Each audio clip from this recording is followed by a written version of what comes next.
Thanks for tuning in to the 6Three podcast. I'm your host, Joel, and I've got Isaiah here for now. Ben should be joining us shortly. Fingers crossed. So obviously we're going to – So he says. So he says. So we're going to get some stall tactics in here first, and we're going to get to the real nitty-gritty, the best NFL stats for the week. I do these typically every week, but you probably skip that part on YouTube, so we're going to make you listen. Yeah, I do. So this week, the Broncos became the first team with more passes intercepted than completions since the Chargers in 1998 against the Chiefs. Ryan Leaf started that game. I was going to say Ryan Leaf had a worse game technically than this guy that played for the Broncos. Kendall Hinton. Yeah, I think Leaf was 2 for 14 for 4 yards or something like that. Like I don't know when, but yeah, he had like 3 technically worse. Yeah, I can't imagine what that fantasy football score was, but not good considering Kendall Hinton's was -5. But yeah, that was a fun game to watch though when they started coming out on Wildcat with like Royce Freeman and Phillip Lindsay to start. I was keeping an eye on that. Yeah. Okay, Leaf. Interesting stat. The only worst quarterback performance was Leaf, who was 1 for 15 for 4 yards while throwing 2 interceptions. Gosh, that is horrible. Terrible. Like how even I could complete 2 passes. Like it's just a quick screen. Just try something. I know it actually makes you think like, okay, if I went out there, could I do better than that? If I had a line that just blocked for 2.5 seconds like usual, and I just quick threw a screen out to the wide receiver, I can't miss that many screens. Yeah, I feel like if I had, I'll be generous and say like a month of prep. Like if I was in a quarterback room for a month, I could complete, if they gave me enough opportunities. Like I probably need like 40 attempts, but I think I could complete 5 passes in an NFL. That's not being very generous to yourself. I think you do better. Okay, I think I could go 5 for 20. If we were doing checkdowns and screens, I could go 5 for 20. I would figure it out. I know one guy that I'm going to check it down to, and I'll probably have like 3 pick sixes against me. But screw it, keep me in there, coach. I'll get you 5 completions. I don't think I'd have any interceptions because I think I would like only throw the ball to people without like any other player on either team within 10 yards of them, or I would take a sack. Like I do not want to get hit by someone that's 280 pounds. That's just not on my bucket list. If it was like, because I'm sure this deal would have to come with something for me to give a reason to do it. So like $100 per pass completion and minus $500 for interception, I would totally take all the sacks. Oh yeah, see if those are the incentives. If those are the incentives that we're talking, I'm like, that's money in my pocket. I can't. I'd let Khalil Mack blow me up. Take my limbs. I don't need to know more, Lord. But that's a fun chat. Holy crap. Patrick Mahomes had 359 passing yards in the first half against Tampa Bay. According to Elias Sports, that's the most by a player in a first half over the last 40 years. Mm-hmm. The previous high in that span was 346 by Drew Brees in 2007. Yeah, Patrick Mahomes is good. Yeah. So another weird scenario. Mm-hmm. If they could run up the score, like and Patrick Mahomes was left in the full 60 minutes and they were actually trying, how many passing yards do you think Patrick Mahomes could get to? I think he would have broken the record. See, I don't know. That seems like such a beatable record in today's NFL. Right, yeah. It's 554? It's like Norm Van Brocken or something is like 554. Yeah, I feel like if you didn't worry about running up the score, like if Andy Reid wasn't trying to be nice to the other coach, like Patrick Mahomes could throw for like 700 yards. 700 would be pretty tough, but he definitely would break that and probably at least 600. I would think 600 is a feasible number. I don't see I feel like there's a lot of guys, maybe not a lot, but a handful of guys who could throw for 600 yards if they were really given the opportunity. Yeah, if Andy Reid went out and said, I want to get Patrick Mahomes as many passing yards as possible, they could break 600 easy. Yeah, throw 65 times in a game. I'm sure you could get pretty close. Yeah. But, sheesh. There have only been a couple of teams that have started 0-11, and this year we get to see another team start out 0-11 with the New York Jets. Last year they had the Cincinnati Bengals start out 0-11, and then in 2016 and 17 was the Cleveland Browns at 0-11. Mm-hmm. And then there's a bigger gap. The 2011 Colts started at that. The 2007 Dolphins, the 2008 Lions, the 2001 Lions also, and the Chargers of 2000. Those are the only teams that have started 0-11. And obviously, two of those went 0-16. And the Lions and the Browns are the only one on that list twice. Do you think that out of those teams you listed, do you think the Lions 0-16 team was the worst of all those teams? Do you think the Lions would beat these Jets? I think those Lions would be healthy if they were healthy. I think they would have beaten the Cincinnati Bengals last year. Ooh. Those Lions were bad, but it seemed like every game they still were playing with heart. There was just something about them where they didn't look like this year's Lions even look like sometimes they just kind of sit down and do nothing. But that team, I remember watching every single game still that year, even though it was embarrassing. But they seemed to play with heart every single game. It didn't seem like they gave up on anything. They were playing competitive games in December against playoff teams. Like the Packers were 12-4 that year, and I think they only lost that game by 3. So they were putting up fights. They weren't. Okay. I don't know. I just remember watching the Bengals last year, and they didn't look like they had a pulse. The Jets, the Jets have looks like they try really hard for 2 quarters, and then they just realize they can't keep up, and they get rolled. So I don't know, because I've seen some close Jets games early on in games, but then they get rickrolled. Shout out Frank Gore. I mean, he had 21 rushes last Sunday. He's still a horse. Yeah, he's still a horse, man. He's gonna compete for a starting position with his son in 3 years. That'd be really cool if Frank Gore Jr. got up there. Yeah, dude. Yeah. But I'm really surprised they're not giving Ty Johnson more shots there in New York. Oh yeah, I don't know why. I mean, yeah, Frank Gore's I love Frank Gore, but I don't know why they're anybody over 30 should not be on the team. I'm sorry. You should treat it like a hard Madden franchise reset. Just if you're 30 years old, get off the team. You are not going to be here when we're good. So we just need young people. If you made that position based, running back specifically, it just can't be worse. I would say 32, but that's just me. Okay. I guess it depends on the position, but dude, I'm just trying to be if we're going to quarterbacks go to their 40 now. Right. We're going to lose 11, probably 16 games. I just want it to be young. Let's be bad, but let's at least have something to build on. Mm-hmm. Yeah. Also this week with Mahomes in that game, there was the biggest disparity in passing yards by starting quarterbacks in the same week in a first half. Ooh. Patrick Mahomes had 229 passing yards in the first half. I thought that was first quarter. Oh, in the first quarter. You're right. Yeah. And then Mitch Trubisky had 3. 3. Oh, man. 226 yards separated them. And now we get to see Ben ridiculous. again. So this is going to be a beautiful thing. Hey. And then Bob Quinn and Matt Millen, actually both as general managers of the Lions, had 31 wins exact in their tenure. Okay.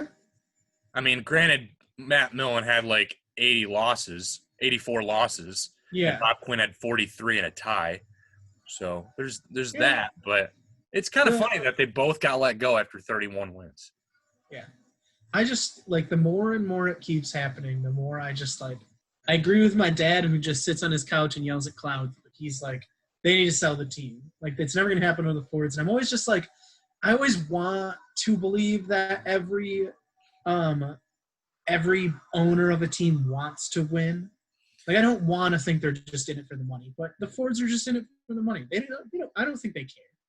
There's going to be a point though where Lions fans just start in some capacity they start boycotting, or maybe they don't show up to games, or they get half capacity. No one's showing up for games now. There's too many fans though. I know we're all fans, but I think we're going to learn to just watch it on TV. Well, yeah, but it's a big enough draw because Detroit is still a big city, and Michigan's still a very populated state. So, like, because, like, in our surrounding states, we really, like, no one else has somewhere to turn to. It's not like we have, like, a great team right next to us. Like, I was going to say, if we had two other good franchises in Detroit right now, I don't think the Lions would get any attention right now. No. Like, even if, like, the Cleveland Browns were awesome, like, and were really good for the past 10 years, like, everyone from southern Michigan, and especially southeastern Michigan and, like, the northern strip of Ohio would all be Browns fans. But, like, that whole place, they're just like, well, we don't know where to turn. We've been Detroit fans since the Great War of Ohio and Michigan. Toledo War. The Toledo War, man. Well, I mean, that's the same idea with, like, Michigan football, though. Everybody's like, oh, they'll next year, or they won't fill the stadium. Yes, they will. Like, it's going to happen. Like, there's just so many.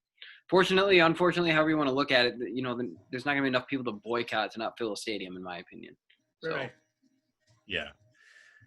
Two more stats here. Nope, just one more. So this past week when Kyler Murray took on Cam Newton, that was the first time the Cardinals played the Patriots in Week 12. And then Kyler Murray and Cam Newton are also the only players in NFL history with 6,000 passing yards and 1,000 rushing yards in their first 25 games. Oh. Okay. Nice. So sure. Yeah, so those are the stats. Ben, we did decide to start out with stats to stall a little bit. That was our stall tactic to get the other professional on. So we have not done the playoff predictions. We're just going to get to that now. That'll work. But yeah, I think we're all going to be pretty close to the same. I used when ESPN this week brought back their playoff machine, so I pulled that up. So right now, I'll at least just read what the standings are at this current moment. Obviously, the Steelers and the Ravens still have to play. Mm-hmm. Yep. But so in the AFC, it is the top 7 are Pittsburgh, Kansas City, Tennessee, Buffalo Bills are all winning their divisions, and then you got Cleveland, Miami, and Indianapolis in the wild card. And then in the NFC, you have New Orleans, Seattle, Green Bay, New York, Giants winning their divisions, and then Rams, Buccaneers, Cardinals winning the wild card spots. Yep. Yeah, so I think a lot of that's going to change, at least with the Giants. I have the Giants actually finishing last in their division after all this. Oh. I mean, they're not very good. That division's obviously just ridiculous right now. Yeah. But, and a tougher schedule. Giants have a tough schedule here. They're kind of hitting a gauntlet. Yeah. Sure. I think I had the Giants winning one more game, maybe? I have them. Yeah, no, I have them going 0-5. Okay. What's their last? Is it? They play the Bengals still. I know. I had them in Bengals the are Cowboys. Oh, do they play the Bengals? Maybe Yeah. I didn't. I must have missed that one. And they play the Cowboys, and I thought they would beat the Cowboys because the Cowboys are just tragic. Well, they're not going to beat the Ravens. No. And they're not going to. I think the Cowboys are going to win that game. I really do. But Okay. the Cowboys. Yeah, the Giants are not going to beat the Seahawks, the Cardinals, the Browns, or the Ravens. That's who they have left. I think they'll beat and then the Cowboys are last week. But I could give them that game over the Bengals. Ben, I think you got the Browns and the Bengals. Oh, I did get them mixed up. Yeah, I got them mixed up. Yeah. So really, their only winnable game left is the Cowboys. Yeah, so that could go either way. So I had them winning that. So I had them winning one more game. But it's even if they do win that game, though, I actually have the Washington football team being the winner of division. I do too. I think they're the best team in the division, which is sad, but for sure. They're gonna go 6-10 and they're gonna win. Yeah. Yeah. Well, so we talked about. I think. Yeah.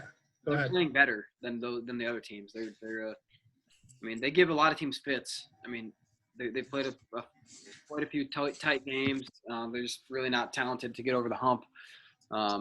Talented enough to get over the hump, but I think Alex Smith will will them to some victories here. So yeah, it's so nice to see Alex Smith still being a really solid quarterback. Yeah, he's good. Makes good decisions. He doesn't have the mobility. If he had the mobility right now, obviously he'd still be pretty scary. But yeah, he can't. I think Week 17 is also going to have some pretty deciding games with the Washington football team and Philadelphia. They're playing against the Eagles, and I think the winner of that is obviously the winner division right there. Yeah. I was going to say that'll probably be for the division. And at this point, I really do think that the Washington football team could beat the Eagles or would beat the Eagles. It's in Philly, but that stuff doesn't matter right now. No, it doesn't. Yeah. And then the other big game I put was Arizona at Los Angeles Rams, and that's going to be for a playoff spot. So whether if the Rams win that game, they get the 6th seed. If the Cardinals win that game, they'll get the 7th seed. Yeah, and that could make a difference. I mean, both those teams are kind of scary the way that they played this year to any team that faces them. But if I'm a team, I really don't want to play the Cardinals in the playoffs, though. I just don't. I feel like Kyler Murray could just win a game by himself.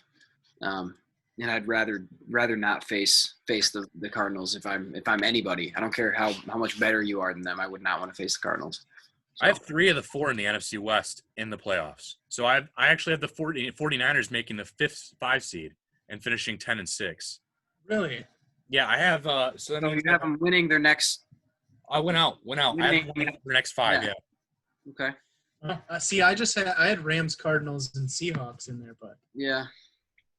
I think that makes a little more sense, but but at the same time, I don't think. I mean, 49ers are probably what the 49ers did. I mean, have been doing even with they got some players back, but still not even a fraction back. And then you bring back the rest of them in the next couple games too. Like they're just gonna get more talented and healthy again, hopefully. So if they finish 10-6, I mean, again, if they're on a winning streak like that, that's another team that you really don't want to face in the playoffs just because of their experience from last year.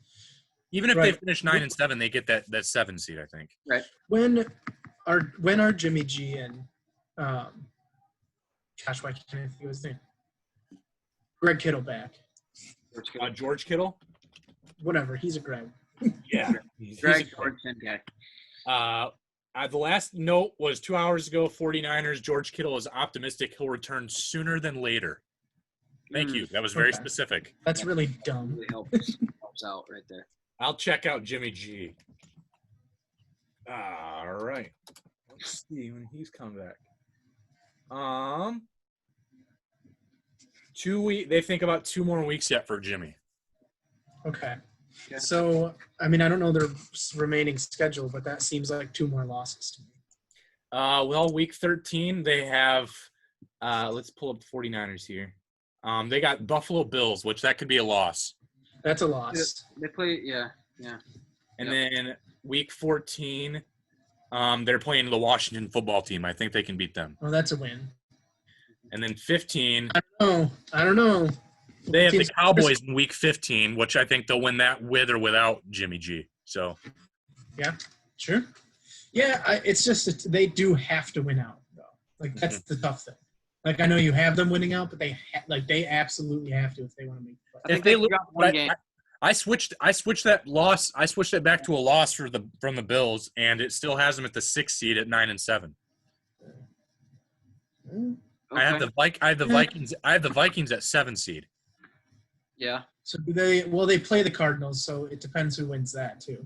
That's true. Yeah. Yeah. Yeah. Do they still do that? How many divisional games do they have left? Well, so that moved the Rams up to the 5 seed instead of the 6, and it pushed the 49ers to the 6 seed, and then obviously the Vikings at 7. Do you see the Raiders having any chance of sneaking in there?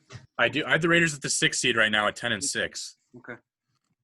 But obviously that's still that's 4-1 to go out, and I think they might. I'm going to find a game here. They could go 3-2. They'll beat the Broncos, I think. I think the toss-up game here for me is a Dolphins. They play the Dolphins in Week 16. The Dolphins are pretty good. Yeah, they're better than I thought they'd be. But the Raiders laid an egg last week, and I don't expect that at all. Well, Derek Carr might have played the worst game of his entire life. So. Yeah. Right. Someone had him on his fantasy team. Was that you? No, it wasn't me. I'm Mahomes. So. Oh yeah! So wow. Do we think that the Packers or Seahawks will be able to take the 1 seed from the Saints, or do you think the Saints have it locked up? I think Saints have it locked up. They would have to gain 2 games. I have the Packers at the 1 seed. I think the Saints will win. Okay. I have the Saints at 2 and the Seahawks at 3, and then the football team at 4. See, I have the Saints, Seahawks, Packers because Seahawks have the tiebreaker over the Packers now. I think it's strength of schedule, so that could change. Well, think about it this way: the Packers are gonna beat the Eagles this week, and then they have the Lions, which I think to beat the Lions. Yes. And then after that, they're playing the Panthers. I think they beat the Panthers. And then they have the Titans. Now that could go either way. Yep. But then they have the Bears in Week 17, so they're at worst they're 4-1 to go out. Yeah, I mean they could drop one of those games, I guess, but yeah, probably 4-1. I mean, they could also sweep it. So I would say, schedule, I mean, I would expect them. I would probably pick the Titans against them in a close game. So yeah, so if it ended today, though, like let's say it just ended today, right? Mm-hmm. The NFC, the Saints would have the first round bye. You'd have Seahawks against Cardinals. That'd be a good game. You'd have Green Bay against Tampa Bay. That'd be a good game. Mm-hmm. And then you'd have Rams versus Giants, which is a stinker.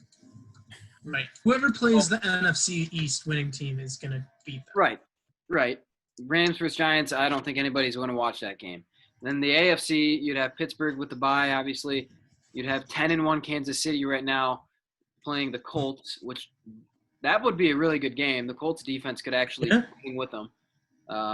You have Tennessee against Miami, and then you'd have the Bills against the Browns, which might be the best game of them all right there.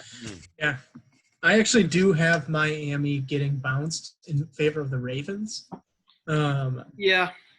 It depends on how this game – it really depends on how the Steelers game goes. Like, it's going to show us who the Ravens are. If the Ravens can somehow find a way to beat the Steelers, I think that kind of – I mean, right. Not even beat them, but just hang.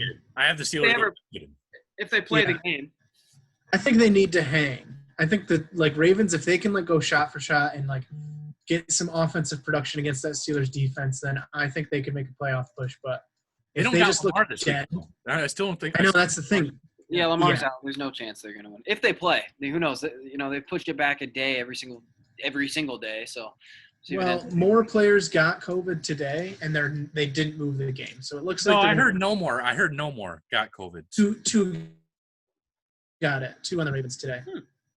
Oh, I saw a report like that's one of the top lines on ESPN. That's fun. Well, they flew them out. I heard they flew them out there, right? Yeah. Yeah. Interesting. Well, yeah, I don't know how you get that many cases again, unless you're just not caring.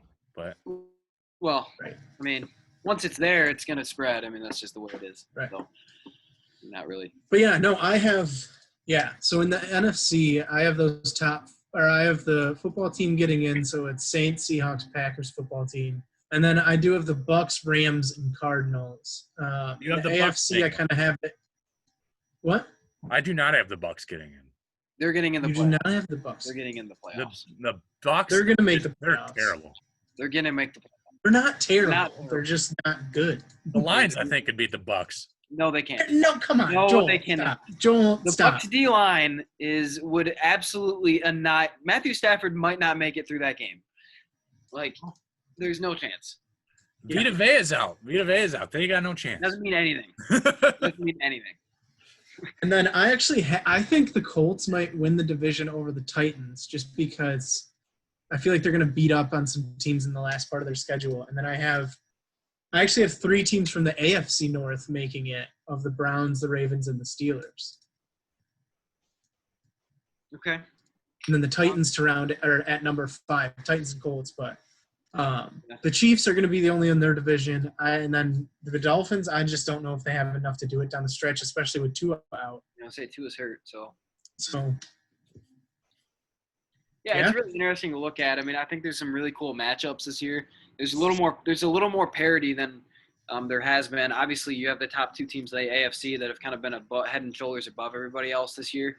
But I think once you get past those 2 teams, even just looking at it from an entire NFL perspective, a lot of good games, and a lot of games that you'd be sitting there, you wouldn't necessarily have a clear-cut favorite, I think. So at this point, who do you guys have in your AFC and NFC championships? AFC and NFC championship, I've got KC and Pitt. Yep. KC and Pitt, okay. And then I have New Orleans. Yep. And what did I put there? I have the 49ers making a run. Nope. I don't think so. All right. If they're healthy again. I think it'll be Saints and Packers. Yep.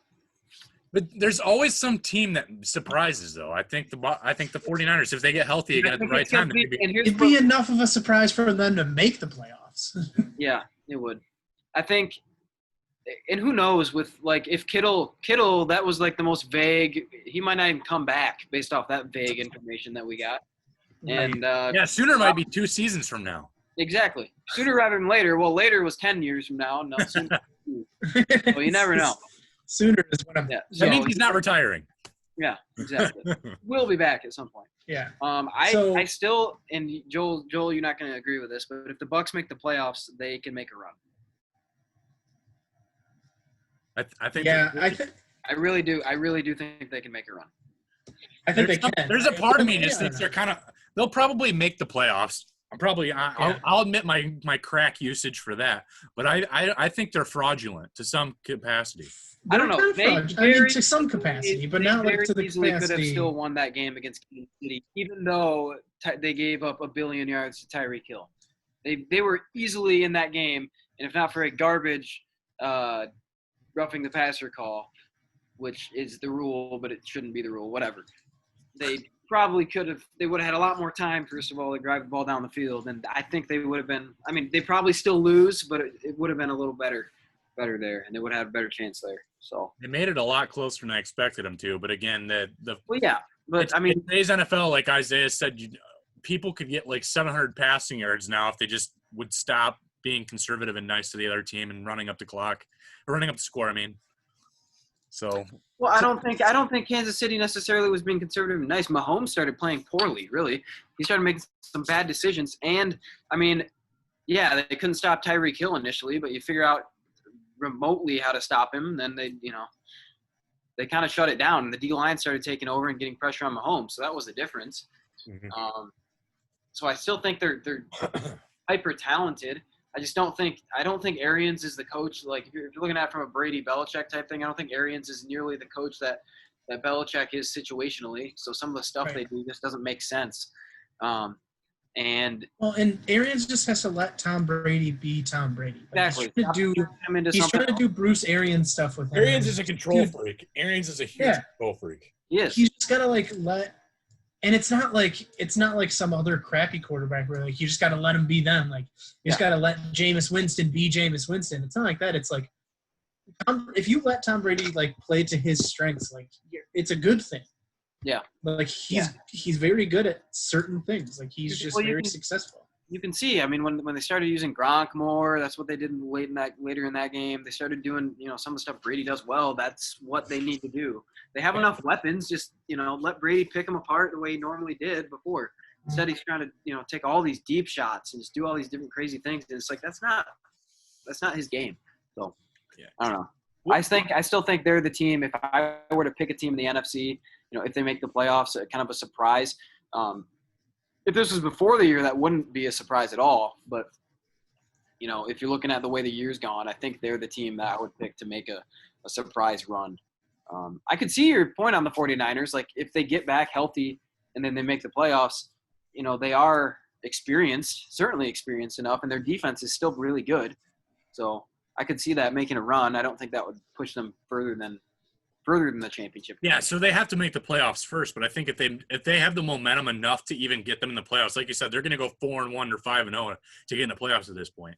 If they have that momentum and they take it with them, and they get players back healthy, then they would be on a roll. I wouldn't be surprised to see them do that, but I don't know. I mean, and Shanahan's still a really good coach. Obviously, he's been there before. Maybe he learned a little something from last year. Yeah. Maybe you have to be able to throw the ball. That might be a thing. Yeah, maybe he learned how to chew his food so he doesn't choke. Yeah, that. Got him. So speaking of choking in 43 games together, Matt Patricia, Bob Quinn have been relieved of their duties. They have. What went wrong in Detroit those 43 painful weeks? Matt Patricia doesn't know how to run a team.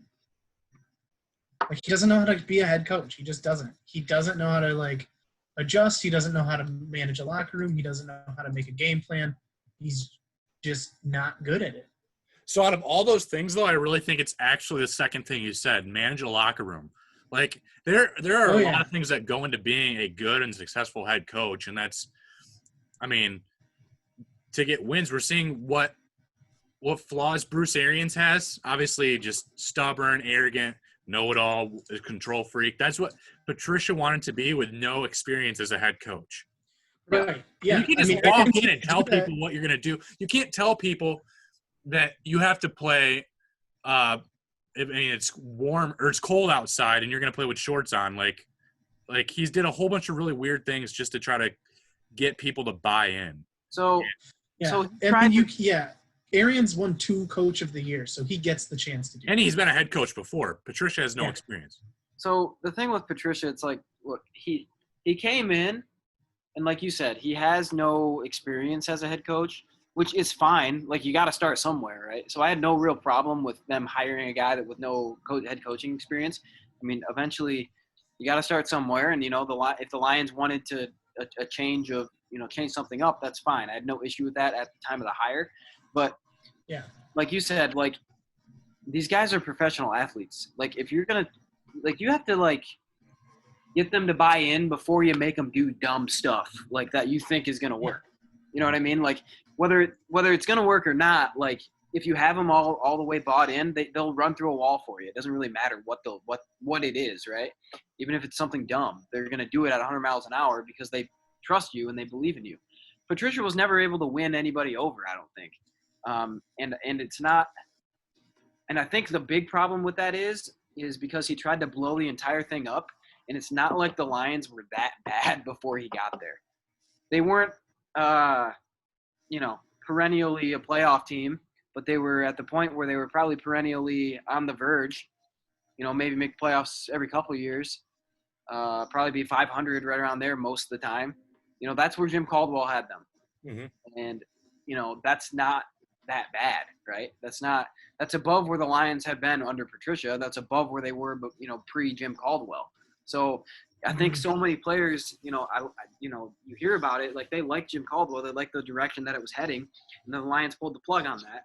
And it's like, okay, now the next guy really has to get them to buy in and show some results, and at least not show that you're just tanking the thing and making it worse than it already was. I don't think he was ever able to do that. And henceforth, you have issues.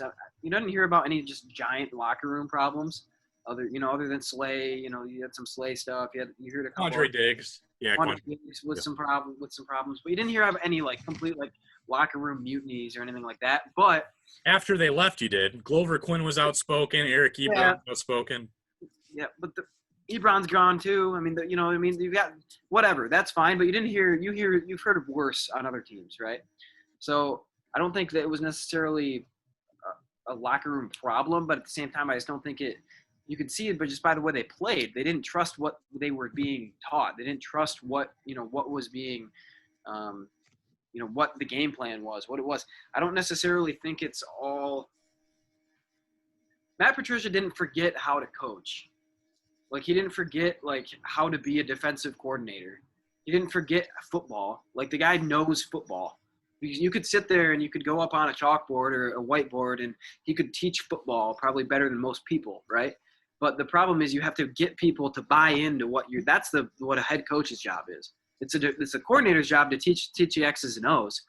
It's the head coach's job to get everybody on your team, coaches, players, and connect, trainers, everybody going in the right direction and believing in what they're doing. Because if you do that, it really doesn't matter what defense you're running. It really doesn't matter what offense you're running. It doesn't, because football is football. Like, it's all the same. It's been the same game for 100 years, right? Formations have changed, players have changed, people have gotten, bigger, faster, stronger, whatever, but it's still the same game. It's just stuff might look a little different. The rules have changed a little bit, but it's still the same game. And it's all about, can you get everybody to buy in going in the same direction together? And never happened. And obviously, then if that starts happening and then the losses pile up, then more people are going to jump ship. And then you just got a problem.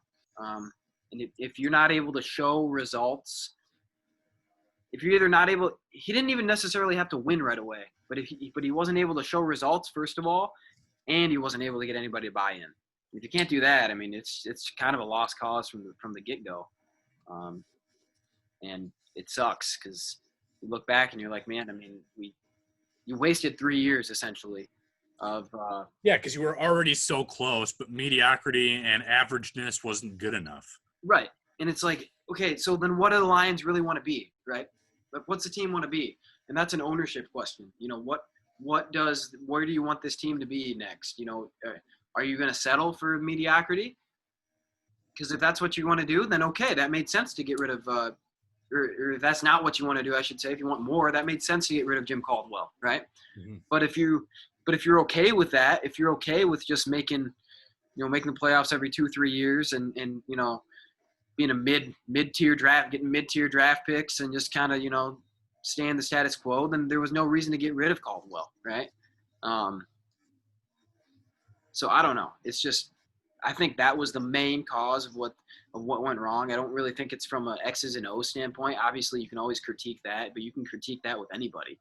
I think any team that is not winning every game, you're going to critique some sort of X's and O's. But I think it's more just he did not get the whole organization bought in and going in the right direction, the same direction. You know, you can take a team whatever direction you want, but as long as they're all in it together, you're probably going to have some level of success. And they were talented enough to pretty much maintain what Caldwell did. Yeah. And that's my problem. They went so far below that. You know, you can accept it for 1 year, you know, the first year, but after that, you got to get right back to that level if you want to stick around. And he didn't. So. And I get why they got rid of Caldwell. Like I understand the decision when they made it, because it seemed like Caldwell was going to get them to like 9-7, maybe 10-6, and that was like his peak. Yep. Like, it seemed like that team was peaking as much as it could under Caldwell because he just wasn't the most creative guy, wasn't the most innovative guy, and he was kind of like he fulfilled what they wanted him to do. Make the team respectable, make them in the hunt, whatever you want to call it, and make them kind of do some fancy stuff that way. But they wanted someone to push it over the edge, so they took a shot. But I just like – and me and Joel, we said this before the podcast started, but at this point in the NFL, you need an offensive mind. You do not need a defensive mind when you're trying to do that. I think a defensive mind can be really good for a bad team to get them to be a little more shored up, a little more like in that middle tier and maybe being competitive and grinding things out, because that's what defensive guys do. They love to grind out. They love to play hard-nosed football. But like, I really hope they go with an offensive coordinator in their next hire, an offensive mind at least, because they need to find a GM who can build an explosive team. But like, you need to compete with these high-end offenses. Like, it is becoming more so that you have to be able to score 40 points rather than keep your opponent under 20. Like the NFL used to always be like, if you can keep the guys under 20 points, you should be able to win. If you can keep them under 15, you should be able to win. Now it is, if you can score 40, you're going to win. You know, like let them score 35, let them score 30, let them score even above 40, as long as you just get more than that. Like, it's just the NFL is changing, and Caldwell just wasn't that guy to get them to be able to score 30, 40 points. And then they went with a defensive guy who didn't obviously know much at all about how to run an offense, and didn't put his coaching staff in the position to teach an offense. And I think, like you're saying with losing the locker room, like, yeah, you make a couple boneheaded decisions maybe with some trades, or you just like the way you talk about the trade, even if the trade wasn't boneheaded, like the way you talk about it and the way you went about it with the players was boneheaded and like not kind to the other guys, and made the other guys feel like their names are on a list waiting to be checked off. But just like, if you're going to try to be innovative, if you're just going to try to be different, if you're going to try to be a rocket scientist, you need to like at a base level. You need to get a foundation, and then you can build everything else up. But he just kind of, I feel like he just came in, he wanted to do all these crazy cool things and wanted to do the stuff, and then didn't work. And then everyone was like, okay, like what do you have for us now? And he just had no idea. Well, I think a lot of it is he was trying to change. He talked about it. He wanted to change the culture. He wanted to be, you know, Patriots Midwest, you know, that it's been talked about before, which, you know what, I was fine with. But if you're going to do it, then just don't talk about it. Just go do it. You know what I mean? Like, for sure. Like, go, if you're, especially in the NFL, these guys are professional athletes now, man. Like, don't talk about them. Just go out there, and if you don't want this guy on your team, If you want to change a culture because you feel like you got some bad apples in your locker room or whatever, just do it. You don't need to go out there and talk about why. You don't need to go up there and talk, oh, we're gonna weed out the the bad eggs or whatever. Don't even worry. Just go do it. The Patriots, I cannot remember a single time that Belichick would have gone out there and like talked about why they got rid of a guy, other than we want guys that are going to do our job, do their job. That's literally would have been his only statement. He doesn't talk about trades. He doesn't talk about why they got rid of guys. He didn't talk about any of that, right? Just go out and do it. If you want to make a change, do it. You don't need to explain yourself. The only time you're going to have to explain yourself is when it doesn't work. So if you think it's going to work, go out there and do it and make it work. Like it's pretty simple. And I just don't think – I think they were overboard on just like what you were saying. Like you don't need to answer for yourself. Like you're making these decisions. If you're Quinn, you're making those decisions. Like if you're Patricia, obviously you're not making the decisions necessarily, but you have a large input on these decisions. Just do it. It's not something that you need to explain to everybody. Yeah, maybe reporters are going to ask why. That's obviously their job, but just give them the regular answer. Hey, we want guys that are going to come in here and do their job, and this is going to make our football team better. Done. Yeah. And the only people you have to answer to are in the organization. Everyone else, who cares what they know? Exactly. And it's like, I think, as fans, fans might have questions about things and whatever, and they may be mad about things, but like if you think it's going to work, don't alienate other people in your locker room by coming out and saying certain things. Just do it and make it work. And if it doesn't work, that's when you're going to have to answer the questions. And obviously it didn't work, but you made it worse by just going out there and talking about it. And it's just there's no point. It doesn't do you any good to talk about things like that. It's just it was just dumb. I thought that whole thing was just bungled. It was just stupid. Yeah. So looking at that now, what do they need to look for in a replacement? Who should be their guy? I was just looking real quick there on like all the top teams in the league right now and what their head coaches' backgrounds are. And like Pittsburgh, you got Mike Tomlin's a defensive mind. Kansas City, you got Andy Reid's an offensive mind. Tennessee with Vrabel as defensive mind. New England's Belichick is more defensive mind. Then you have like Las Vegas with Gruden, he's an offensive mind. Baltimore with John Harbaugh is an offensive mind. And then you have Green Bay, LaFleur is an offensive mind. Sean Payton, offensive mind.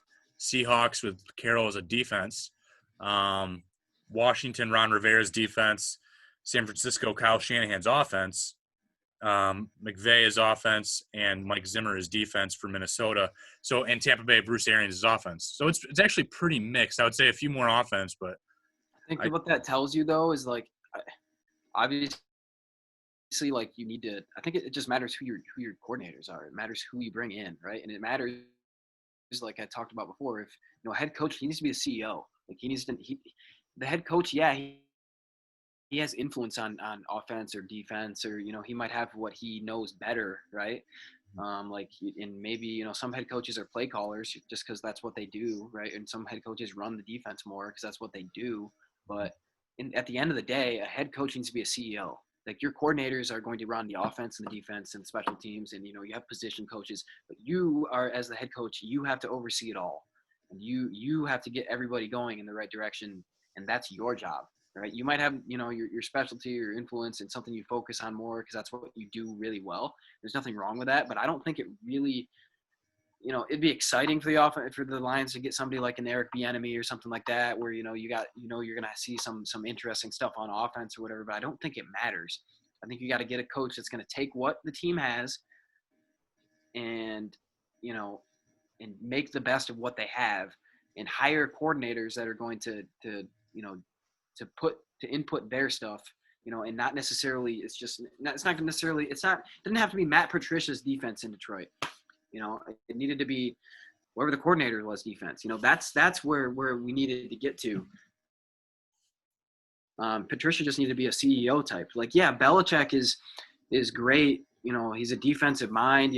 But if you ever, some of the stuff that you hear and some of the stuff that you watch on like the NFL channel and stuff like that, where they kind of really go in depth on what Belichick's doing, he's letting his coordinators coach the practice. He's letting his coordinators do their jobs, right?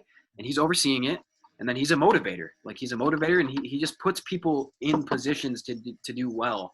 And if you can get a head coach that can put other people in positions to do well, regardless of whether it's offense or defense or whatever, I think we're going to be in a better spot. Because right now you see guys that are being put in positions to, I wouldn't say fail, but they're just not being put in the best position.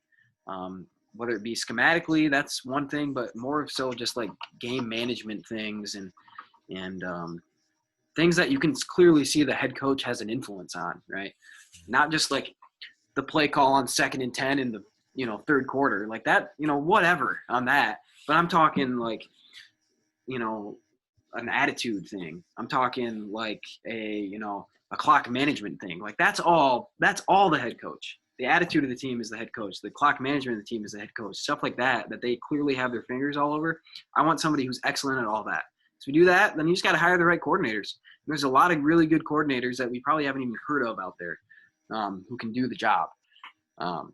So that's what I want to see.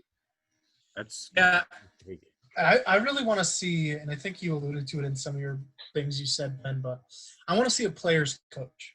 I want to see, like, you hear that player's coach, like, I think it can kind of be like misused to just be a kind of a pushover guy who just lets his players get away with whatever. That's not what I'm talking about.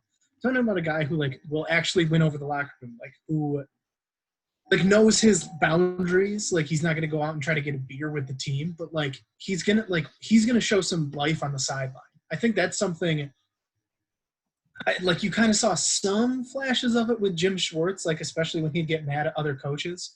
But Caldwell was a walking corpse, and Patricia just kind of looked stupid. But, like, yeah. I want a guy who's, like, fired up on the sideline and goes and, like I want a Mike Vrabel kind of personality-wise. I don't want him as a coaching system, but, like, I want a guy who's going to go slap a guy in the helmet when he gets over. Like, I want a guy who's going to headbutt a player with the player's helmet still on. Like, I want a crazy person. Like, I just want someone who's maybe not that, but, like, I just want someone who's going to, like, show some emotion, show some life. Yeah, show, like, a lot of fire on the sideline because players see that. Like, I want to see a guy who, like, I think that's why Pete Carroll's been so successful with his players. Like, he took his shirt off with DK Metcalf. Like, that's stupid. Like, no front office guy would ever do that, but Pete Carroll did. And, like, Pete Carroll get in the face of a referee and cuss him out. Like, yeah, Jim Harbaugh did do it. Yeah, great pictures. But, like, I just think you win over a team when you do those kind of things. And when it's part of your personality, you can't, like, manufacture that. But, yeah, and then I want a guy who's got good in-game adjustments. I think that was one thing that a lot of the, like the bad teams don't have, like, good pre-game adjustments, but definitely not mid-game adjustments. But then you have, like, this middle tier, like the Bears are really bad at in-game adjustments. Like, these other teams just – they can't adjust once they get past their game plan. Like, when Mitch Trubisky, like, has the first 12 plays written out for him, he's pretty decent, but then everything else is terrible. Like, I want a guy who, like, yeah, we'll have it come in with a game plan, but, like, in halftime, he will take his clipboard, throw it in the trash, and start something new. Like, I know Jim Harbaugh's been tied to this head coaching position possibly. I don't think it's actually going to happen, but I don't want a guy like him because Jim Harbaugh can tend to stick to his game plan too much.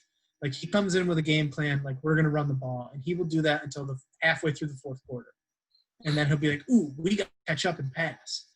He's gotten better at it this past season and the season before, or this current season, the season before, but he just isn't the best, like, throw out the game plan, let's do something crazy.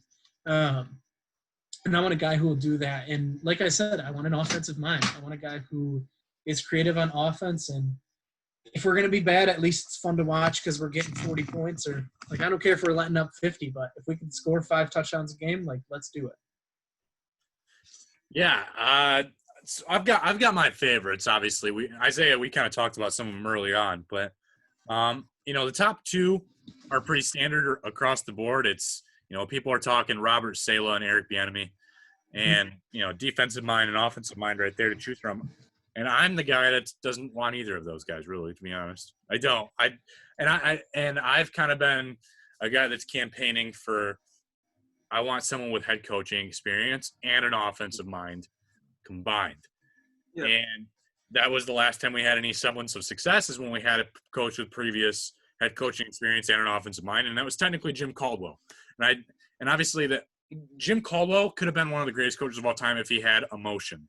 And like you said, that ties into what you guys said. He's a walking corpse. But if he had a little bit of fire, I think he was really good at game planning. He would really focus. That's why I think he'd be a good front office guy, to be honest. Because he's got the brain for it and knows how to put things together and make all the things work, but he didn't have the energy throughout the game to keep players motivated. So I'm looking at guys, and obviously some of these are more far-fetched, but I want the Lions first to make a phone call to Urban Meyer. And if Urban Meyer says yes, cool beans. I'll take that. And then if he doesn't, then let's try Lincoln Riley. And if Lincoln Riley says no, then let's try Matt Campbell from Iowa State. I don't want any college guys. You don't want any college guys? Not unless they've already been in the NFL. So like Jim Harbaugh is a maybe. Yeah, Jim Harbaugh, I mean, I don't think. Harbaugh is my number 4, so. Yeah, he's been there before. I highly doubt Harbaugh would do this. I think it's going to be more on Harbaugh. I don't think he would leave Michigan to go to the Lions, if I'm being. And it's the same fan base that. Yeah, it doesn't. Yeah, I mean, I just don't think that would happen. But I don't want any college guys, not because I don't think they could be successful, but I don't want a Cliff Kingsbury type. Not that Kingsbury. I think he's got a chance to be successful, but I just think he's kind of. It's more going to be more like a wash. I think they're going. What happens with college guys is they just.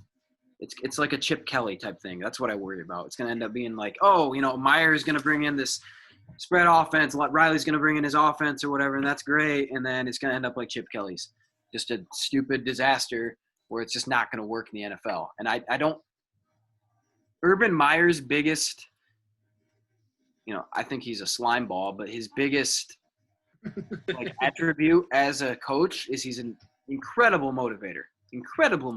Like that's what the dude's was a psych major. Like he studied psychology. Like he knows how to get in people's minds, and he's incredibly good at getting the team going in the right direction. Right. So yeah, I mean that's awesome. But I think it's so much different when you're in the NFL versus in college. It's just a different gig, which is why everybody's had questions about Jim Harbaugh. It's like not just the recruiting thing. That's whatever, but is he better suited for the NFL? These are professional athletes. Like Jim Harbaugh's shtick is that he pushes guys to their physical limits and then wants them to go even more, right? And then wants them to go even more and then gets them through that, gets them over the mountain essentially. And his what people are saying his downfall is that he sometimes pushes too far, right? And that doesn't always work with 18 to 22-year-old kids, right? And that's sometimes the problem in college. Well, in the NFL, he might be able to do that, right? He might be able to do that. Maybe that is his better fit, right? So, I mean, if you're going to pick a college guy, I would rather have a guy like Harbaugh. I'm not saying I want Harbaugh there, but a guy like Pete Carroll, too. Pete Carroll had NFL experience, went to USC, and then he came back, and he's been successful. He's been great because I think you have to if you're the Lions, I think you just need a guy that has the NFL experience because, I think you'd just be running into the same issue you have with Patricia where it's like he doesn't know how to be an NFL head coach from a just an organizational standpoint. I think you'd run into issues. And not that these guys can't. I think maybe eventually they'll probably get their chance if they want it. But some guys are just college coaches are typically more personable. I mean, because they have the recruiting aspect too, where you have to be able to connect. Well, they've got 100 guys on their team too. It's way different. You got to be. Yeah. But again, that also has the downfalls that maybe you're more lax or you're more scared because now you're going to guys that have been through all of this and are they're in the upper echelon of the sport. And they're not going to receive criticism as well because maybe they will. So you look at from a Harbaugh standpoint, he's got people that hated him in San Francisco and he's got people that loved him forever in San Francisco because some guys they know they're like, look, I need a guy that's going to push me beyond what I thought I could possibly do. And these guys are the peak of athleticism as far as football goes, at least, right?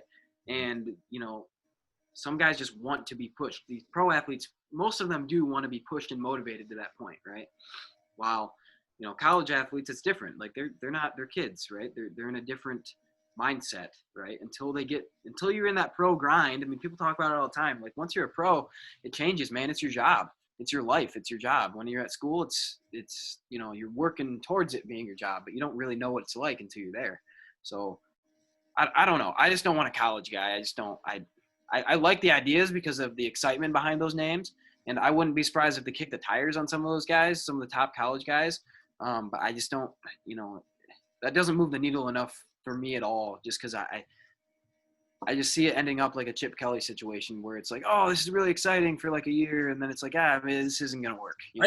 I want them to be thorough. I want them to, like you said, definitely kick the tires on all these guys, but I want them to do their due diligence on all of them and be like, okay, these are the guys that we already have in the locker room, and these are the guys that obviously the GM I want to make the decision. So that eventually would also matter on who we hire as a general manager to make these final decisions on what coach you hire, and then deciding is this coach gonna, mesh with the players and all their personalities and that management position. Yeah. So if they went with a college guy, I would just want it to be someone young. I don't want it to be someone who is just stuck in the college or someone like you said that went from NFL to college back. Like I just don't want it to be someone who's stuck in the college mentality and thinks those things will get away with it. Like if you've just been a college coach, like that's the thing that scares me about Urban Meyer. Like everything he does is so incredibly well suited for college.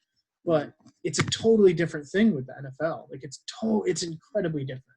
Like it was a similar thing to like a different sport, but John Beilein with going to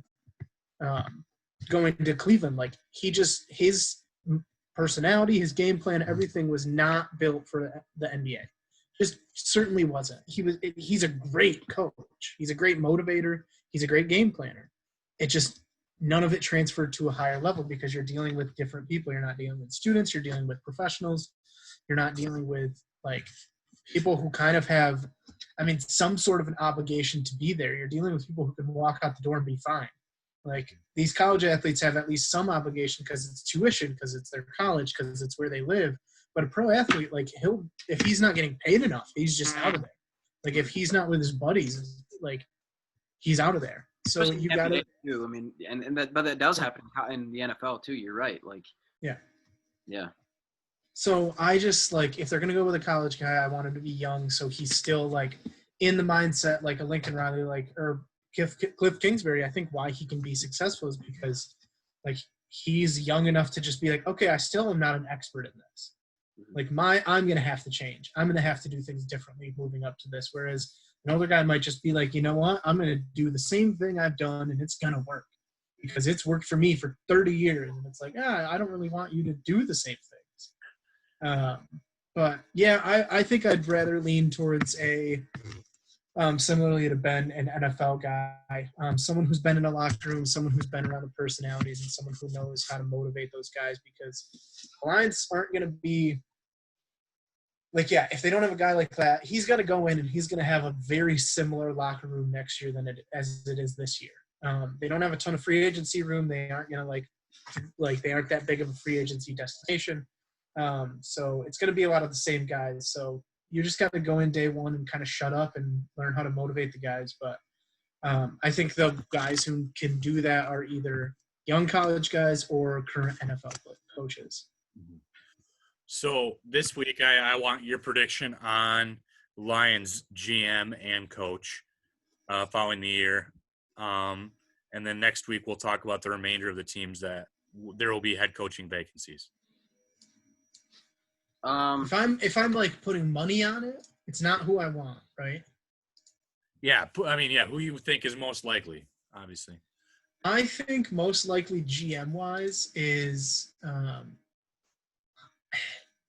I think it's Thomas Dimitroff, the Falcons GM. I think that, one, they can interview him tomorrow if they want. I think they probably maybe have already reached out to him. Some of these other there's other names that are already working at teams and they're not going to get an interview today. They're going to have to wait till the season's over. Another one is Rick Smith, but he left to care for his sixth wife. She passed away a year ago, 2 years ago almost. So if he's willing, I think he'd be great. But those two guys, just because they are former GMs and they can talk to them right now. They can talk to them today and see if they're interested. If they're not interested, then it's obviously different. They're going to wait till the end of the season, but they could talk to these guys today. Because a lot of times when you fire both a GM and a head coach, you're going to fill the GM vacancy first to hire a head coach because you want them to line up. So I could see them hiring one of those guys, like honestly, before the season's done, and then starting to field some head coaching candidates. For a head coach, I really think it's between Bieniemy and Saleh. So I'm just going to go with the one I like the most, and that's Bieniemy. All right, I'm gonna say that I guess the GM that I would prefer is actually Louis Riddick. Mm-hmm. Who I think they're gonna hire is probably Adam Peters, who's the VP of Player Personnel for the 49ers and has worked alongside with John Lynch. And if that is who they get at GM, I'm relatively confident they will probably get Robert Saleh as the head coach. But if I choose who I want, then it'd be Louis Riddick, and then it would be Urban Meyer. And the reason I would choose Urban Meyer is because if the Lions do suck, it's still a win-win for me. Because at least Urban Meyer, I can see him be exposed as sucking at something, and then it kills his legend spirit a little bit. Yes. Yeah. I don't know. Maybe Urban Meyer will go to Texas. That'd be cool. Just get him as far. What's it called in Madden? Like your legacy score. His legacy score is going to take some hits. Yeah, that's what I need. So it's a win-win for me. If he's successful, then the Lions are successful, and we have a team to look forward to watching again and be excited about meaningful games in December. And if he's not, then maybe we give him 2 or 3 years, and we're like, all right, well, he's not all that he's cracked up to be, and let's get him out of here. Yeah, I don't know. I don't think they're gonna. Here's my worry. The Lions are just going to go after some retread, right? End up exactly like, Doug Marrone. Like, right. Like Dan Quinn or something stupid. Oh, God. Honestly, right? Let's say they go after, let's say they get Dimitrov, and then I could literally see them just, let's hire Dan Quinn. No, I think they hate each other. He's got Super Bowl experience. I could see it. I think they hate each other. That would be a disaster. They might hate each other, but Rick Smith hates Bill O'Brien. Yeah, he does. You're right. Or I could see them going after a Bill O'Brien or something like that. Oh, stop with these names. I'm telling you, it could happen. You can't get players. Don't wish this evil upon us. Off the fired block. You can't get coaches that. I don't know, man. You can. I think you can. Ooh, you know who I would love? Gosh, he coached for the Rams when they were in St. Louis, and then they moved to L.A. Mike Martz? No. He was my favorite offensive coordinator to line. No, here. Jeff Fisher. Oh, God. And Jeff Fisher's coach. I think Jeff Fisher's coached every team in the NFL by now. Yeah, I want Jeff Fisher. Halfway through, I bet. Yeah, he's been through the ranks. I don't know. I mean, yeah, Bieniemy would certainly move the needle. So I would not be surprised if they do that. He's probably deserved a job for the last 2 or 3 years.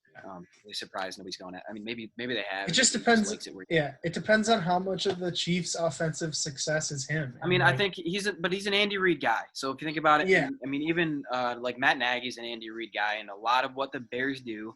Turns out he's that ass. So let me see where I'm going. With it. A lot of what the Bears do from a schematic standpoint looks a lot like what the Kansas City Chiefs do. The Bears, however, are horrendous at it. Okay, so there's a difference, obviously, and part of that's a lot of it's personnel. You gotta have a QB, yes. Right? And then that can go into the question with the Lions, like, okay, when is it time to move away from Stafford? Not saying he can't get it done now, but it's probably getting to that point. So, yeah. It is. The enemy certainly moved the needle. I don't really think the GM. I really don't know. I like the idea of Peters, like you said, Joel. I think that's probably a safe bet. It just makes sense. Mm-hmm. He's certainly an up-and-coming name. I think what's going to happen with the GM, though, is it's going to be a surprise. I don't think it'll be anybody that we actually are thinking about right now. Maybe eventually down the line. Tony Dungy. Hey, Tony Dungy, Chris Spielman. Hey, That'd be interesting. That'd move the needle, stuff like that. But, I really do think the Lions are going to think about it from a how do we get fans excited standpoint, especially after this pandemic-ridden year. And I think, if they can, they're going to say, okay, look, Eric Bieniemy's going to fire up the fan base at least from just that hire. That hire is literally just going to be like, okay, like, hey, man, Kansas City Chiefs of Detroit here. So, we're going to bring that offense here, and that's going to fire people up. They could suck at it, but at least before the year, that'll sell some season tickets. So I think they're going to try to move the needle with this hire just because even the Patricia hire when it happened, the Quinntricia thing, I don't think that really moved the needle enough. And I think they're going to try to fire up some fans here, and we'll see whether it works. So.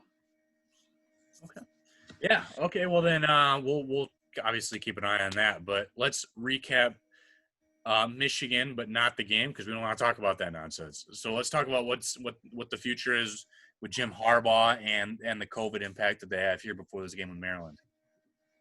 So it sounds like they went virtual with everything yesterday. They went virtual again today. From what I read, though, it sounds like a lot of their presumptive positives were false positives yesterday. But they had a few other more COVID issues today. So it doesn't sound like it's like massively widespread throughout the team right now, but they're being overly cautious, probably more cautious than they even need to be from what I read. As far as the game against Maryland, I mean, obviously they haven't even practiced since, last week. So I'm not expecting much if they do play. They haven't shown anything at all to this point, other than that first game was a little exciting. Cade McNamara. Game moved the needle. Yeah, it certainly did. Cade McNamara is probably out, so that sucks. Joe Milton's also like. Let's get Dan Valeri in there. I don't think we want to see that either. Jim Harbaugh. Let Jim Harbaugh suit up. Maybe. Hey, he can probably still chuck it, but I don't know. Jim Harbaugh future stuff. I think that's probably the more interesting thing to talk about here, because I think the COVID stuff is just kind of beating a dead horse. If they play, great. If they don't, it's move on to Ohio State, I guess. I was going to say, yeah. So my question with that Ohio State, would it be something that you would want to do is if Ohio State has to play that game against Michigan to get into the Big Ten championship and Michigan's just like, nah, we want to screw you. No, that's petty. And that's just I live and breathe petty, baby. That's just being that's just zero character. That's just soft. It's so soft. Funny to me. I don't care if they lose by 70, it's just soft. So no. Obviously if they can't play because of regulations and whatever, no one cares. But it's so yeah, I mean the Harbaugh stuff,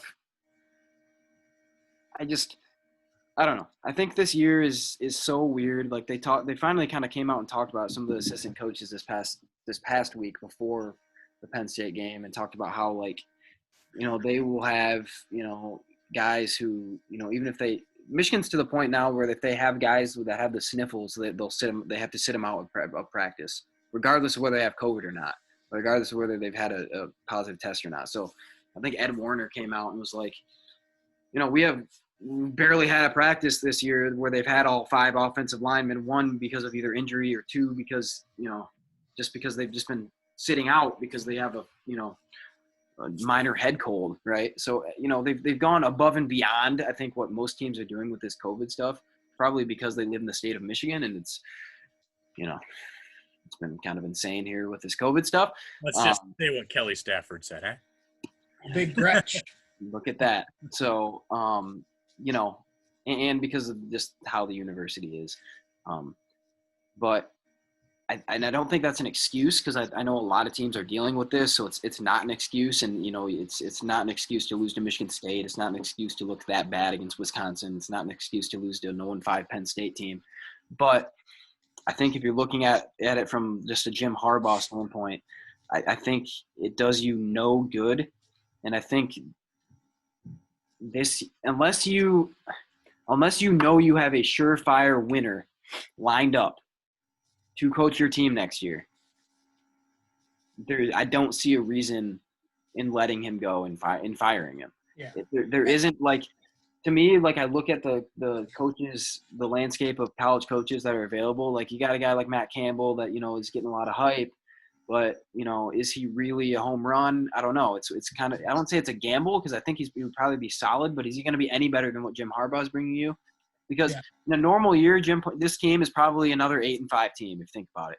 They're probably they beat the crappy teams in non-conference, and then they probably go about 8-5. In a normal year. Well, I think that's what fans have to realize too. Like, as we are fans ourselves, like, yes, I think there will be. I would love to move on from Jim Harbaugh. I think it seems to have run its course. He made the headlines he was going to make. Everything's fine, but like, you have to look at who's going to replace him. Like, you can't just, unless you are like consistently tragically bad, like Adam Gase being 7-31 in his career. Like, you just have it doesn't matter. You have to get rid of him because no one can be that bad.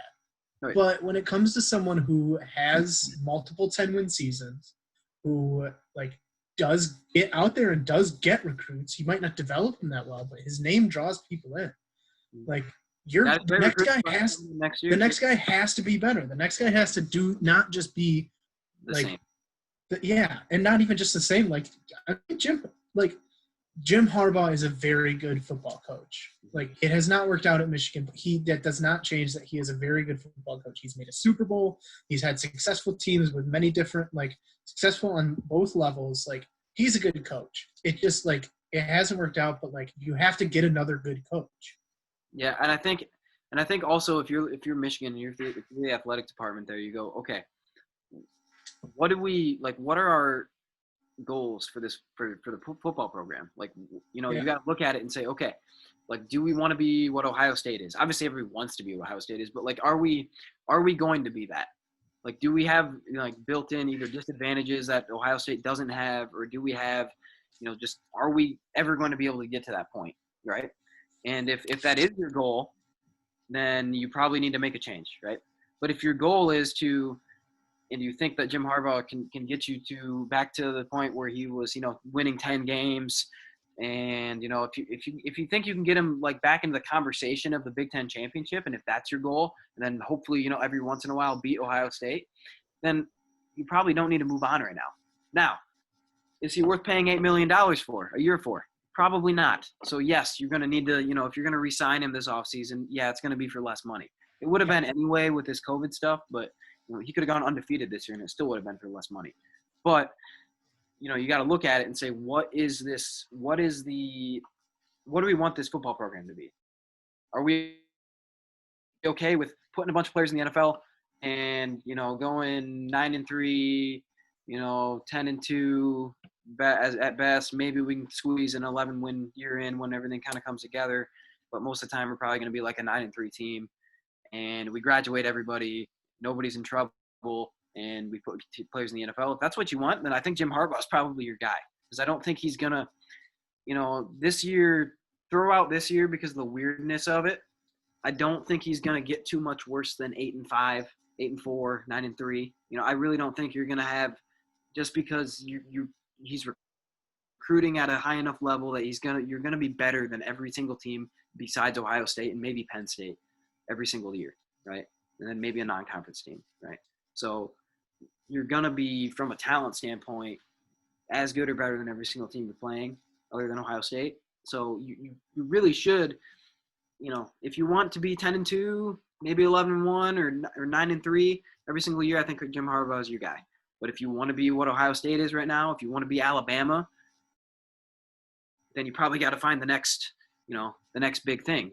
But if that's not there, like Isaiah kind of alluded to, if that's not there, then there's also no reason to fire him this year. It makes no sense. Because I think at that point you're just starting over, and you might end up having some really bad transitional costs. So you end up having a 3-9 Rich Rodriguez year just by changing the head coach, and you don't want that either. So yeah, this is Michigan, for God's sakes. Yeah. No, yeah. I Ben, you give a great point. Like, Ohio State is always going to be the upper echelon. That's not going to change. I mean, I decided to look up the numbers today, and I tweeted it out. But since 2006, Ohio State is the number one team in the country win percentage wise. Like, even better than Alabama, even better than Oklahoma, Clemson, Georgia, Notre Dame. They're better than all them winning percentage wise. And they're on an unprecedented run in their history too. Like people are like, oh my gosh, Michigan should be right up there. And I'm like, no, the Michigan has never been that good, like ever in their entire history. Yeah. Like besides the 30s, the 1930s when like 4 teams are playing football, like no, like that's not what they need to be or what they've ever been. If they want to be there, probably not going to happen, guys. Like it's just not. Yeah. I mean, yeah, they've won 86.5% of their games, and then Alabama's next, obviously, with 85%. But that's 1.5% above Alabama, and everyone just thinks that Alabama since 2006 is like this great team. But yeah, and they are. But Ohio State again, an unprecedented run. And if you take away that 1 year with Luke Fickell, like then by even much further, they're like an 90% winning percentage. So we got to just be okay pretty much with second or third place in the Big Ten at this point. And like Jim Harbaugh's downfall, let's just throw this year out. Like this year, I mean, I know I keep saying it, but just throw this year out to this point, right? At this point, just because it's obviously a bad year, but there's a lot of weird circumstances. But his downfall is he needed to beat Ohio State like once, just one time in his tenure. If he had just squeezed out a win against them one time, you wouldn't be having these conversations. You know, if he had won that 2016 game where they went to double overtime, first of all, they would have been in the playoffs, so you really wouldn't have been having any of these questions, right? Yeah, he would have already signed an extension. Yeah, I mean, it would have been, this would have just been an anomaly, right? Which I still think it kind of is, but it really would have been an anomaly. And you might not have ever gotten to this point, right? Just because if you get Michigan to the playoff, like on that national stage, like everything starts to snowball. It's like Clemson, before Dabo really got that thing going, like his first 5-6 years, they were pretty much what Michigan's been. I mean, 9-3, 8-5, maybe a 10-win year here and there, and not quite getting over the hump. But as soon as he did, oh my gosh, all these players now want to go play for Clemson. You get the best quarterback, in a generation, and Trevor Lawrence coming to play here, blah, blah, blah, blah, blah. Suddenly you get Deshaun Watson to come play here. Like you get all these crazy guys to come play because you got over the hump one time. And Michigan just hasn't been able to do that. And, I'd love for Jim Harbaugh to be the guy to do it just because that would be awesome. But, I don't know if that's ever going to be what Michigan can be right now. Hopefully, but it's not the same college football landscape as it was in 1997 when Lloyd Carr won 12-0 or 13-0. Like it's not the same thing right now. There's everybody, your chief rival is the best team in college football, for the past 15 years. Yeah, 15 years. You can't compete with that right now. Like it's not going to happen. Mm-hmm. So, yeah, and so yeah, I think Harbaugh stays around a little bit longer yet, but and I hope he does, but I also hope that he's willing to take less money, not just because of performance, but there's other variables that have to go into it. Like he was already paid an absurd amount of money. Yeah, and I think he will. I think his first 2 seasons, he probably earned that money. I would say. Yeah. But now, I mean, I think you just look at it and be like, look, hey, man, like, if you're Ward Manuel at Michigan, the AD, you just be like, look, we still want you here. We're still going to pay you an absurd amount of money. It's not like the man doesn't need the money, I would assume. Well, he has a 10,000 square foot house, so yeah, he's fine. I think he's okay. He made a lot of money in the NFL too, so I don't think he's got problems there. But just look at it and be like, hey, this isn't necessarily just a performance-based thing. We have a bunch of other things where COVID has affected the athletic department, blah, blah, blah, blah. But if we're going to be 9-3, 8-5 every year, we're not going to pay $8 million a year. It just doesn't make sense. Now, I think what they'll do, this is really what I think they'll do if I'm going to make a prediction. I think they're going to re-sign him, 3-year deal, so not super long-term. So that locks in, any doubts for recruits or whatever, right? That helps. And then, but it's going to be for less money. I don't know for how much, but, but at the same time, I think there'd be some big incentive packages to where it's like, okay, if you do win the Big Ten, we'll pay you another $1 million, right? If you do beat Ohio State, like we'll throw in a bunch of money here. If you make the college football playoff somehow, like you get all these different things to where, if you do everything right, maybe you do make $7 million in a year, right? But if you don't, like, you're just going to make your $4 million or whatever. So that would be my prediction. And I think, again, 3 years is going to be plenty of time for us to see if there is actually going to be any new or young blood that can eventually even replace Harbaugh. Because right now, as we've said, there really is nobody else right now to replace Harbaugh. Yeah. I mean, like I said, Matt Campbell's a big name, but, like, does that really – Do we want that? That could be a lateral move. I mean, that could be like Brady Hoke. Is this your God? Yeah, I mean, that could be Brady Hoke again. You know what I mean? I'm not saying I don't think it is, because I think Campbell's probably a pretty darn good coach, but, I don't think – Has that ever happened where they brought back a coach after letting them go? No. Well, maybe. I mean, maybe it's happened somewhere else, but I don't think it's – can't really remember it happening. No, yeah, not with Michigan or any local team that I'm aware of, but no. That'd be interesting. I never really hated Brady Hoke, but he wasn't a great recruiter. Well, I mean, I thought he did decent on the recruiting, pretty good on the recruiting trail, but he was never gonna. No, absolutely not. Very good. He's a really good D-line coach. There you go. Yeah. Bring him back to do that. Chris Kosterick. Yeah. But yeah, so that was a long segment, but let's try to finish it up here with some pick six. Okay. I'm going to start out here with the Lions Bears. Bears. They're both finishing 6-10. That's what I'm telling you. They're both going to finish 6-10 this year, I think. I know. And I know we didn't really touch it, but like Rod Wood told Darrell Bevel, this is your job. 5-game like audition, right? Is that what he said? Yeah. So what does that mean? If he goes 3-2, does he get to stay? That would suck. Actually, I'm gonna go with the Lions, man. You gotta bet on a team right after they fire their coach. Yeah. I'm gonna go with the Lions. Is Kenny Galladay playing? I think he is. I think he's magically healthy now. That did you see that he liked the post that Matt Patricia got fired, dude? Good. After he saw Matt Patricia got fired, he ripped the hospital blanket off and he's like, "I'm good to go." Yeah, good. I would have too. Then I'm gonna go with the Lions. And I think DeAndre Swift is back too. DeAndre Swift's also back. I think I'm going to go with the Lions. I think it'll be really ugly because both teams are not very good. The Bears' defense still has some ability. Allen Robinson's given up on the team officially. And Akeem Hicks is out, and that's like I know Khalil Mack is the best player on that defense, but Akeem Hicks is their heart and soul. I think the Lions are going to win like 17-13 or something like that. I don't know if it's going to be. It's going to be disgusting, dude. It's going to be disgusting. It'll be bad. I'm not going to say it's going to be that low. If I give a score prediction, I'm going to say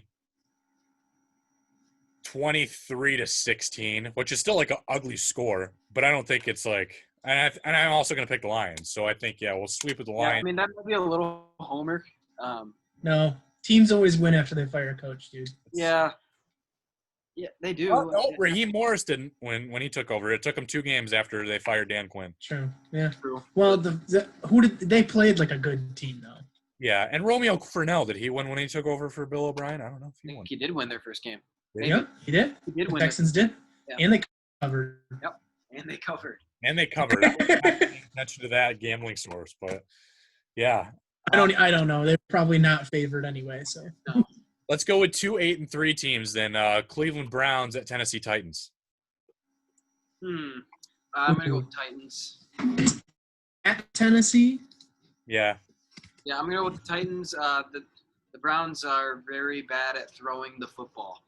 So, and I think the Titans will force them to throw the ball. Not, two-headed monster in the backfield for Cleveland's been insane lately, but Baker. I don't think Baker makes enough plays. I am gonna say, man, it looks like it's gonna rain leading up to that, and that would make everyone have to run the ball. And then I don't know who I'd pick, but I think the Titans as well. All right. Yeah, I'm picking the Titans too. Derrick Henry is better than Nick Chubb and Kareem Hunt combined. Beast. I'm a Derrick Henry guy. But no, I mean, all around though, they have the better passer right now. Baker Mayfield hasn't been that good this year, and then AJ Brown and Corey Davis now that he's healthy again, like that's been a pretty solid receiving group right there. So, and Jonnu Smith is towards the top in the league with touchdown catches for tight ends. Yeah. So, yep. We're gonna sweep with the Titans and the Lions now. So, All right, let's go with – the Texans have been red hot. I'm almost tempted to go with that Colts-Texans game, but I don't know. Let's go – no, let's skip. Let's go Los Angeles Rams at Arizona Cardinals. I'm going to go Cardinals. Kyler Murray makes it happen, keeps them kind of right there in the kind of the middle of the playoff picture. Just tough team to defend. Sometimes they lay an egg, so I don't really know what's up with that. But and their defense is just kind of meh.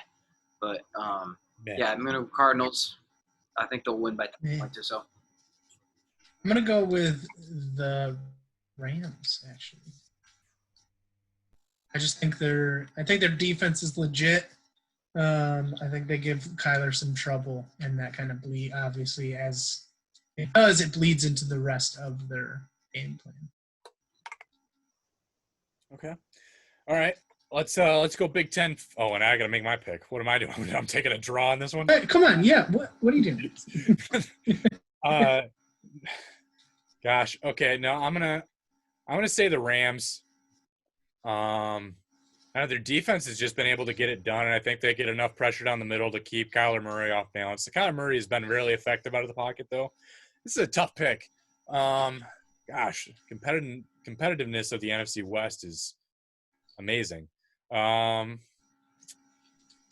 I'm gonna stick with the gut. I'm gonna stick with the Rams. I'm gonna stick with the Rams. Bananas. Okay. All right, 3:30 on Saturday. Number 12, Indiana. Number 16, Wisconsin. This is going to be an extremely ugly game. Michael Penix tore his ACL, so Indiana doesn't have a quarterback. But as we saw with Wisconsin playing a real team, they don't have a quarterback. Yeah, I know. I still think Indiana squeezes it out. Indiana's got a really good defense. So I think Indiana figures it out. It's going to be like 20-10. I'm going to go with Wisconsin. I just feel like they are just a little bit better. I'm going to say Indiana. Just a little bit. I'm going to say Indiana with Watt Fillior. Indiana really misses Peyton. Right. Watt Fillior and Freifogel and Stevie Scott. I think that's still enough of offense to keep them moving. I think they'll probably keep it on the ground a little bit or do quick passes with Freifogel and Fillior in the open space. Actually, one second. I might change that pick. I got to look at some injuries. Well, Indiana doesn't have a quarterback. I can promise you that. So that one. Yeah, I know. That one I'm sure of. Tore his ACL for the second time in as many years. So.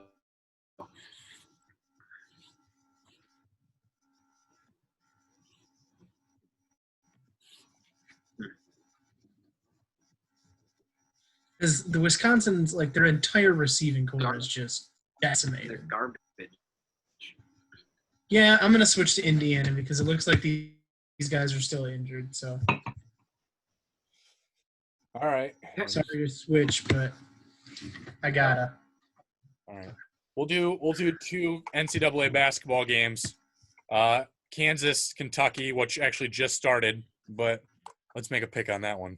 Yep. Kansas versus Kentucky. Kentucky already lost to Richmond, so. Who did Kansas lose to, though? I'm going Kansas. They lost to somebody. I don't remember. Kentucky lost to Richmond. They both lost.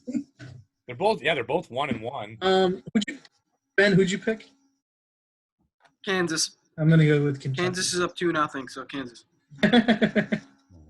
The Kansas lost to Gonzaga, who was like when that's a pretty good loss. Yeah, and they beat up St. Joseph's pretty good, but Kentucky, yeah, they did lose to Richmond. Yep. I'm gonna pick Kentucky. I need to make a. Wait, no. Yeah, sure, go for it. Kentucky. Kentucky. I feel like this is actually going to be a better game than most people think, because I think a lot of people think Kansas is going to win pretty pretty good. But I'm going to still go with Kansas, but I think Kentucky's going to put up a real fight. So I'll take Kansas. Then tomorrow at 10 p.m., number 5 Illinois takes on number 2 Baylor. That's tough. Illinois looked really good their first couple games, and then kind of wasn't as great. A little bit, the game after. Man, Illinois is tough though. They got some good guards. Adam Miller's been really good. Ayo Dosunmu's insane. I don't know why he didn't go to the NBA. I'm going to go Illinois in a tight one. I'm going to go with Illinois as well. Yeah, Illinois had kind of an easy schedule, and obviously they annihilated North Carolina A&T and they annihilated Chicago State. But then they won by 2. Right. They won by 2 against Ohio University. A win's a win. Right. And they played one more game than what Baylor has. But Baylor, they crushed Louisiana Lafayette. They crushed Washington. Yep.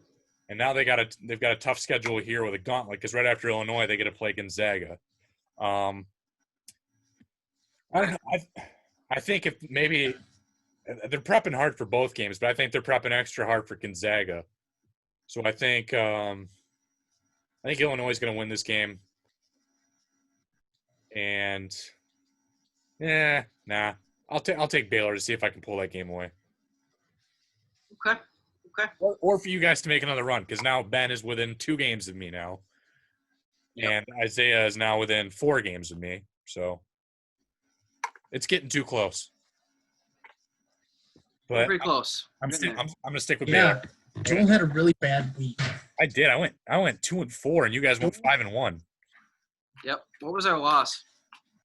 My loss was I picked Texas over Iowa State.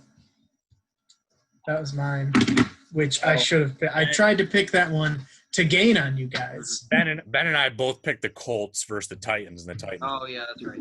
Yep. Yes, I also switched that one to gain on you guys, and it worked out.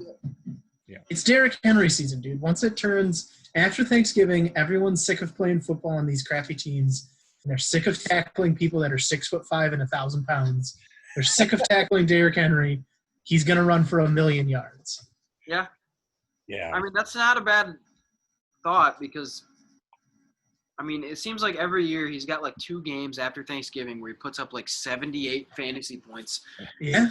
This is stupid. Like, where was this all year, man? Like, you're usually like a good 15 to 20. You can probably count on that from him. But then he suddenly puts up like a 55-point game, and you're like, what the heck, man? Yeah. I saw a stat. I heard it on a podcast today. In the first 11 weeks of the season in his career, I think it's like 40-some games, he has 24 touchdowns. In weeks 12 through 17, which is like 20-some games, he has 23 touchdowns. Wow. Yeah. Like it's crazy. Yep. I mean, you're right, though. There is probably something. Defenses are worn down. You get to this point, defenses are tired and worn down. Like you said, they're sick of tackling dudes that are impossible to tackle. Yeah, right.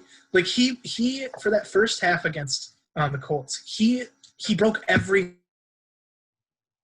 first tackle. Every first tackle, he was just running through a guy or running past a guy. Like he broke so many tackles to start out the game. Like every first contact, he did not go down. It took another guy to get him. I think they talk about like, oh yeah, you got to establish the run in the first half because in the fourth quarter we're gonna wear him down. The Titans are at the point have done where we got to establish the run the first 11 games of the season because the last 5 games Derrick Henry's got him worn down. That's what they're doing. And I think like my dad has always had him on his fantasy team, and he's like, yeah, sometimes I bench him for the first 4 games of the year or so, just because I know he's probably gonna be just not that good. And then after that, you got to start. I think he put up like 32 points this year in week 1. But yeah, he's been better early in. Yeah, he did. But yeah, so let's every running back does. So let's chat a little bit more next week, Tuesday, then. And this is some good stuff, good insight, and we'll see what happens. Obviously, as time passes with Michigan coaching and Lions coaching. All right, peace out, guys. See you next week. Yep. Yep. Some cool stuff to talk about. Yep. See you.